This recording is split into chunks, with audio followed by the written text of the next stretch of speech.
Bonjour et bienvenue sur Testcars. J'ai le plaisir aujourd'hui de vous retrouver pour une nouvelle vidéo avec la présentation du tout nouveau SUV de chez Alfa Romeo qui existe en électrique et en hybride, mais on va s'intéresser dans un premier temps à sa version 100% électrique. C'est parti!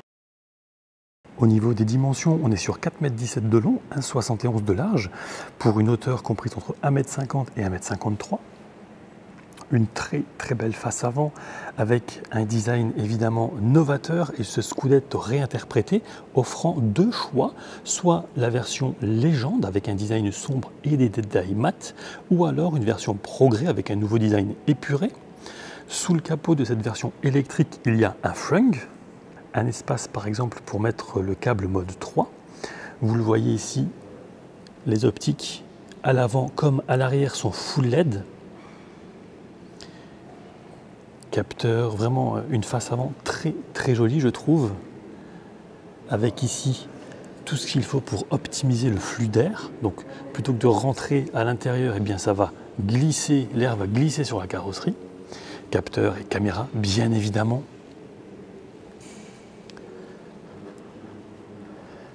Cette version Biton propose également le toit noir. Jante de 20 pouces sur cette version Veloce 240. Les jantes sont magnifiques. Il y a d'ailleurs des disques de frein de 382 mm, étrier de frein à 4 pistons. Vitrage surteinté. Il y a également, vous le voyez ici, la présence du Biscione sur le pilier C.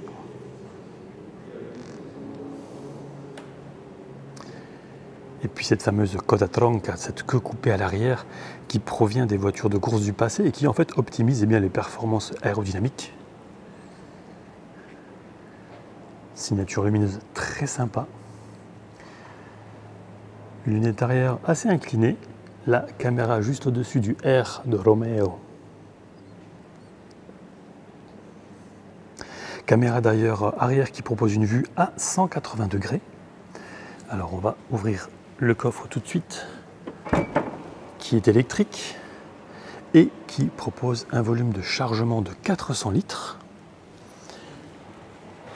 Hop, voilà, qu'on va pouvoir également repositionner sur deux niveaux. Et la commande est ici en haut à gauche pour refermer le coffre. Donc plancher de coffre réglable, il y a d'ailleurs une prise 12 volts dans le coffre. Et vous voyez ce profil. Vraiment, j'ai hâte de le voir sur la route. Alors en électrique, il existe trois versions. Celle qui développe 156 chevaux avec des optiques full LED, quoi qu'il en soit. Des jantes de 18 pouces, Climoto et le système Alpha Connect Digital. L'électrique également disponible en version spéciale et qui développe la même puissance, même jante, mais avec cette fois-ci un kit carrosserie mat et des inserts en verre Arese. L'intérieur sera en Spiga, avec des sièges électriques, une fonction massage et une conduite autonome de niveau 2, plus la navigation. Et enfin, on arrive sur cette version électrique 240 Veloce, avec, je le rappelle, je l'ai dit il y a un instant, des jantes de 20 pouces, des suspensions sport avec un différentiel à glissement limité, un kit carrosserie, comme c'est ici le cas, des sièges électriques avec une fonction massage et puis donc un freinage également revu. Alors on va passer maintenant à l'intérieur, mais juste avant, vous le voyez, il y a également l'une des ADAS, l'une des aides à la conduite, l'alerte d'angle mort au sein des rétros. Alors ici vous le voyez là, ça fait quand même assez plastique. Par contre, dès qu'on descend au niveau des commandes, des vitres et des rétroviseurs, ce sera déjà différent. Le plastique fait son retour en bas de porte. Alors c'est vraiment un intérieur, vous allez le voir, plutôt quali si on accepte évidemment le plastique, mais voilà, on sera sur des sièges sublimes. Alors il y a trois sièges différents, trois types de sièges différents. Les sièges Icona, donc noir et bleu en tissu, avec un effet camouflage orné de l'emblème du Biscione. Les sièges Spiga, en tissu noir et rouge, avec l'effet du Scudetto électrique et aussi une fonction massante. Et puis, les sièges Corsa by Sabelt, par Sabelt, en daim noir et rouge, qui, je pense, maintiennent super bien Siège, vous voyez ici, complètement ouvert, même pas perforé, complètement ouvert, avec bien entendu de nouveau le logo de la marque en haut. C'est sublime. Le volant, il peut être en cuir et Alcantara. Vous voyez ici, vous avez le logo de la marque. Les aérateurs sont vraiment, je trouve, sublimes. Commodo lié au feu à gauche. Alors je vais m'installer à bord. Voilà, donc tout ce qui est à droite, ça sera évidemment lié au téléphone, au volume, au commande audio. À gauche, le régulateur de vitesse adaptatif. Alors derrière le volant, cet écran reprend quelques informations importantes, évidemment, comme les phases de conduite, donc Eco, Power à droite. Quand vous êtes en décélération, que vous freinez, eh bien forcément l'aiguille va aller vers Charge. On voit également l'autonomie et la vitesse au milieu. À gauche, ce sera principalement la vitesse et aussi les modes de conduite, sans oublier tout en bas à gauche les ADAS, donc les aides à la conduite.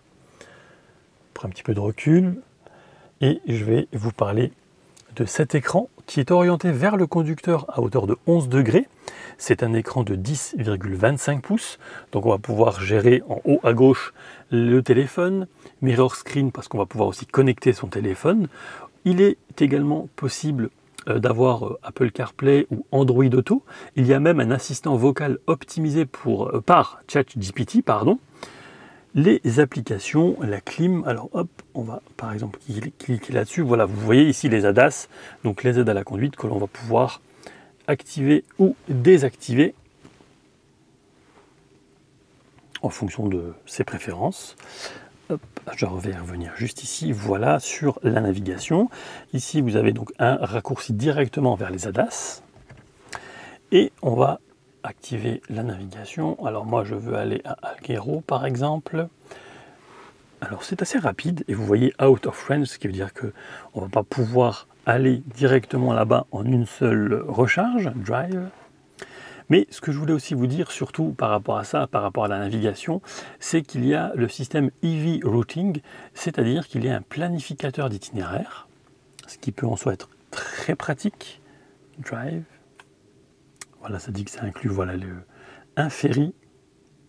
Alors, recharge nécessaire sur la route. Voilà, est-ce que je veux trouver une station? You will arrive at your destination at 21:38.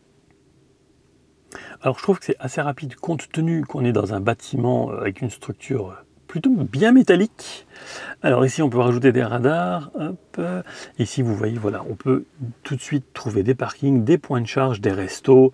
Alors show instruction, change route, report speed camera, excellent. Donc on peut changer la route, oui, on peut aussi avoir des alternatives. Voilà, en dessous il y a les commandes liées à la climatisation, au chauffage, recyclage de l'air bien entendu, la température, la ventilation, la puissance de la ventilation. Ici, on va simplement gérer la musique, par exemple, le volume plutôt. En dessous, vous avez un chargeur par induction qui est assez vaste, ça c'est vraiment bien, avec, vous le voyez également, 2 prises USB-C sur les côtés. Ensuite, ici, le bouton de démarrage, le sélecteur de vitesse qu'on retrouve beaucoup au sein de la gamme chez Stellantis, et c'est logique. Donc le R, ça va être la marche arrière. Alors on va l'activer, voilà, comme ça, on voit un petit peu ce qu'il y a à la caméra. C'est pas vilain, surtout pour un éclairage studio. Il y a différentes vues également. Je l'ai dit il y a un instant, c'est un système à 180 degrés. On revient, on va mettre le P, voilà, donc N, Drive pour le D. Le B, c'est génial parce que ça va optimiser la récupération de l'énergie. Donc ça, c'est vraiment cool. Hop, le P, je dis, voilà. Drive Mode, donc il y a plusieurs modes de conduite. Alors celui-ci sera l'équivalent d'un mode Eco, normal, et puis dynamique, ce sera comme un mode sport. Donc là, vraiment, ça va vous permettre de profiter pleinement des 240 chevaux du véhicule.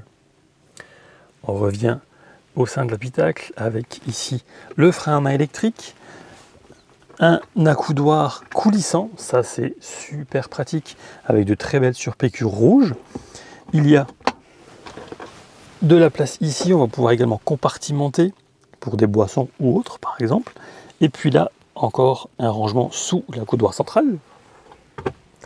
On va prendre un petit peu de hauteur Le miroir, ici le bouton e-call, on appuie 2 fois pour ouvrir le coffre, la commande vocale, l'ouverture. Alors je ne sais pas si vous la verrez très bien cette commande, puisque c'est quand même très lumineux, mais ici il y a une commande, et bien tout simplement pour ouvrir le toit ouvrant, qu'on va refermer. Et puis les classiques pare-soleil, miroir, mais attention, ici il n'y a pas de lumière autour.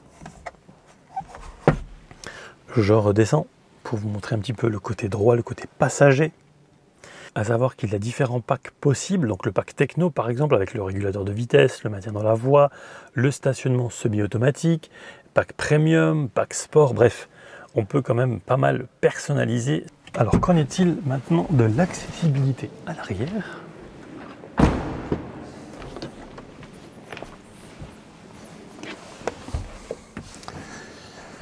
Alors là, je dirais que, bon, l'accessibilité, ça va. Par contre, il vaudra mieux que je mette mes jambes comme ceci, puisque si vraiment... Alors, ou alors je descends un tout petit peu et je cale, en fait, mes jambes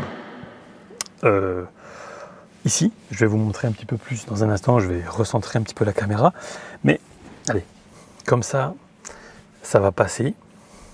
Au centre, en fait, l'avantage, c'est que ça va vraiment bien me caler dans le dos du siège avant. C'est un petit peu bizarre à dire, mais par contre je pense que sur un revêtement un petit peu dégradé ou surtout sur long trajet, ça risque de ne pas me plaire beaucoup. Bon, au niveau de la tête il reste ça, donc il n'y a absolument rien à dire. Des petites liseuses intégrées également juste ici, pas d'accoudoir central, une prise USB-C au milieu, un tunnel de transmission assez haut quand même, donc petit SUV compact, et encore une fois on sera beaucoup mieux à 2 à l'arrière qu'à 3, et je vous montre ça tout de suite de plus près.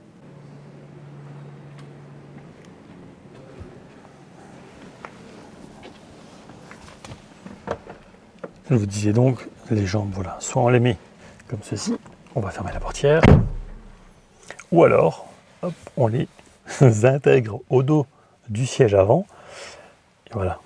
Mais bon, là évidemment qu'on ne va pas toucher le dos en principe du conducteur ou de la conductrice. Mais voilà. Un petit peu plus de lumière en rouvrant la portière. La prise USB-C dont je vous ai parlé il y a un instant. Et puis aussi la vue qu'on a depuis l'arrière. Voilà.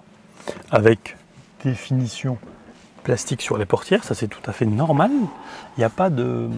En fait, il n'y a pas du tout de poignée de maintien, par exemple, vous savez, hop, ici, ni à l'avant ni à l'arrière. Ça c'est un petit peu dommage parce que dans certains cas ça peut vraiment être utile. Fixation isofix pour des sièges enfants, bien entendu. Et puis vous voyez également le passage assez haut au milieu. Donc voilà pour l'espace à l'arrière. Banquette rabattable, évidemment, pour optimiser le volume de chargement.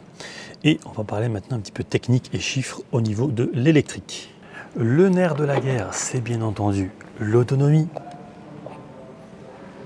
Le soin apporté au détail est magnifique. Elle est donc cette autonomie de 410 km, comptez environ 5h45 pour passer de 0 à 100% avec un câble mode 3 sur du courant alternatif en 11 kW. Et ensuite, sur une recharge rapide, puisque la voiture peut encaisser jusqu'à 100 kW en courant continu, là on sera sur moins d'une demi-heure pour passer de 20 à 80%. Et maintenant, je vais un petit peu vous parler de la version hybride. Cette déclinaison hybride est disponible en 2 finitions. La finition, on va dire, standard de base, équipée de jantes de 17 pouces, des feux full LED, de la clim auto ou du système Alpha Connect Digital 10+10, et puis de la version de la finition spéciale, avec cette fois-ci des jantes de 18 pouces, le système de navigation, un kit carrosserie avec des inserts rouges, un intérieur Spiga avec des sièges électriques. Ensuite, évidemment, ce qui va changer par rapport à la version électrique, ce sera sous le capot. Ici, on retrouve un moteur 3 cylindres 1,2 litre qui développe 136 chevaux et 230 Nm de couple, si je me souviens bien, et plus un moteur, évidemment, électrique qui développe 28,5 chevaux. Au niveau des rejets de CO2, on est à peu près à 117 grammes. C'est couplé, c'est associé à une boîte automatique à double embrayage à 6 rapports, vitesse max 206 km/h. L'exercice du 0 à 100, si je me souviens bien, il est expédié en 8 secondes 9, oui c'est bien ça, 8 secondes 9. Donc voilà pour quelques statistiques liées à cette version hybride. Ensuite, je vous dirais simplement que cette version évidemment dispose donc, vous l'aurez compris, d'un moteur thermique, mais tout ce qui se fait, tous les mouvements, tous les déplacements à très faible vitesse vont se faire en électrique, puisque c'est sur ce mode que le véhicule va démarrer, et ce sera vraiment ça qui sera privilégié. Les versions normales et spéciales seront disponibles à la commande dès mi-juin.